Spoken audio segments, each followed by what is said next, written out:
Welcome to the 2015 Amy Arnsten Stress Weakens Prefrontal Networks, Molecular Insults to Higher Cognition, published in Nature Neuroscience Explainer. Listen, if you've ever felt like your mind just completely goes blank under pressure, you know that deer in the headlights feeling, you are definitely not alone.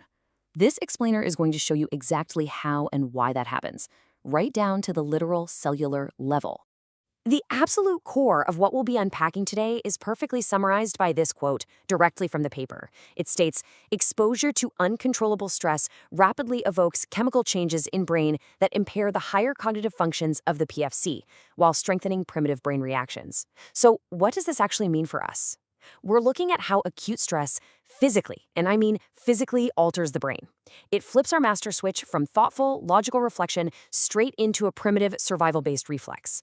And the study points out something absolutely crucial. While this flip is a great survival mechanism if you're, say, running from a physical predator, it can be totally ruinous for us living in the information age, where we actually need our higher cognitive abilities to survive and thrive.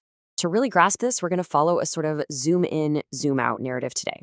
We'll cover 1, the highly evolved prefrontal cortex, 2, the flip to reflexive control, 3, molecular insults and acute stress, 4, structural changes with chronic stress, 5, ties to schizophrenia and Alzheimer's, and finally, 6, treatments and future protection. Section 1, the highly evolved prefrontal cortex and top-down regulation. Let's kick things off by establishing a baseline. How does our brain operate when we're just feeling alert, interested, and fundamentally safe? This concept really sets up the macro view brilliantly. When you're in an alert, non-stress state, your prefrontal cortex, the PFC, is fully engaged. It provides this incredible top-down reflective control over your thoughts, your actions, and your emotions. Specifically, the dorsolateral PFC handles our working memory and attention, while the ventromedial PFC keeps our emotions in check. But when acute stress hits, it takes that PFC completely offline. It's like someone pulled the plug. The neural orchestration shifts completely away from top-down logic and hands the reins over to reflexive, habit-based control governed by the amygdala, which handles conditioned emotional fear responses, and the basal ganglia, which just runs our automatic habits. Section 2. The flip to reflexive control, focusing on testing the impairment. Now, to prove that this loss of PFC function isn't just some subjective feeling, researchers ran some incredibly fascinating behavioral experiments across multiple species. Let's dive into the data here because it's super consistent. Whether we are talking about rodents, monkeys, or humans, the results show significantly impaired working memory under stress. For rodents, the experimental condition was 2 hours of restraint stress or getting an injection of a pharmacological stressor called FG7142. They were then measured on a spatial delayed alternation task. The result? They made significantly more perseverative errors. They were just highly inflexible. For monkeys, the stressor was just loud white noise. When tested on an oculomotor delayed response task, their performance completely tanked. And in humans, subjects were just shown an upsetting video. Researchers measured their performance on an N-back working memory task while using fMRI to measure the bold signal in their brains. The stressed humans showed reduced cognitive control and notably reduced activity in their prefrontal cortex. But here is the real kicker, the control measure. In both rats and monkeys, they also ran a visual spatial discrimination task. This task has the exact same sensory and motor demands, but it doesn't actually require the prefrontal cortex. The result of that one? Performance was completely unchanged by stress. This shows a massive effect size difference.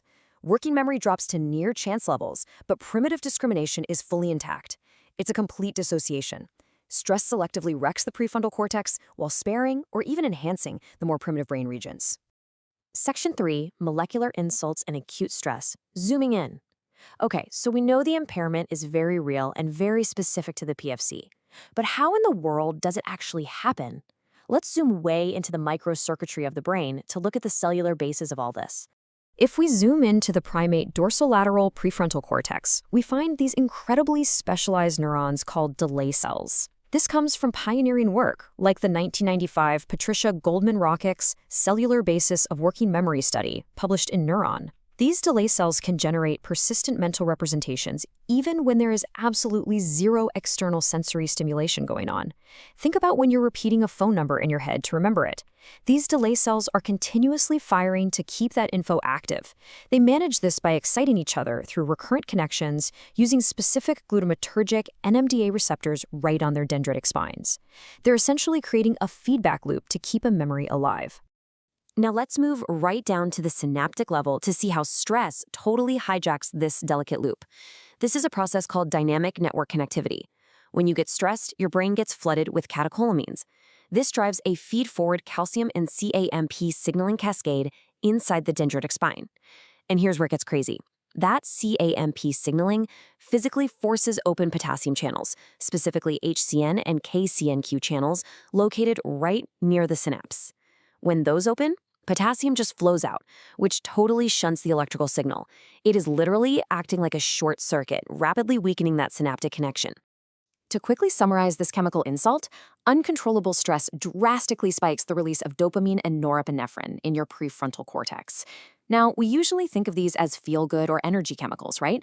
But at these super high stress-induced levels, they overstimulate specific receptors, specifically dopamine D1 receptors and norepinephrine alpha-1 receptors. This overstimulation kicks off that CAMPKA signaling cascade we just talked about, popping open those potassium channels. The end result? Weakened synaptic efficacy. Your delay cells literally stop firing, your working memory gets chemically disconnected, and bam, you are thrown right back into the reflexive control of your amygdala. Section 4, structural changes with chronic stress, specifically looking at physical damage. So acute stress causes rapid chemical shifts that can be reversed. But we have to ask the obvious question. What happens when this becomes chronic? What happens when you just can't turn the stress off? Well, the really alarming point here is that chronic stress physically alters your brain architecture. Over time, the prefrontal cortex actually undergoes physical atrophy. The pyramidal cells in your cognitive circuits literally lose dendrites and spines. They retract and shrink. And this morphological damage directly correlates with impaired working memory and attentional flexibility. But conversely, the amygdala's emotional circuits do the exact opposite.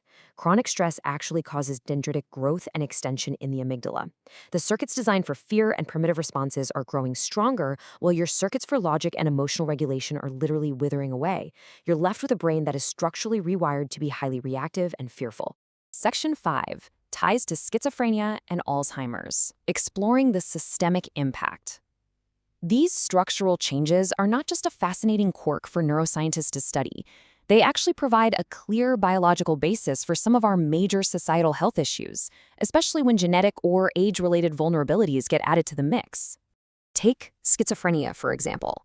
The onset of schizophrenia is accompanied by massive waves of prefrontal cortex gray matter loss. The paper explains how mutations in a scaffolding protein called DISC1 disinhibit this entire stress response we've been talking about. Normally, DISC1 acts as an anchor for an enzyme called PDE4A, holding it right next to the synapse. PDE4A acts like a biological sponge to soak up excess CAMP and protect the cell. But genetic mutations, or even just brain inflammation, can unanchor PDE4A. Without that sponge, the stress cascade just runs wild. This leads to the constituent activation of RAC1 signaling, which actively depolymerizes actin. It literally dismantles the structural skeleton of the dendritic spines. And we see a strikingly similar vulnerability when we look at advancing age and Alzheimer's disease.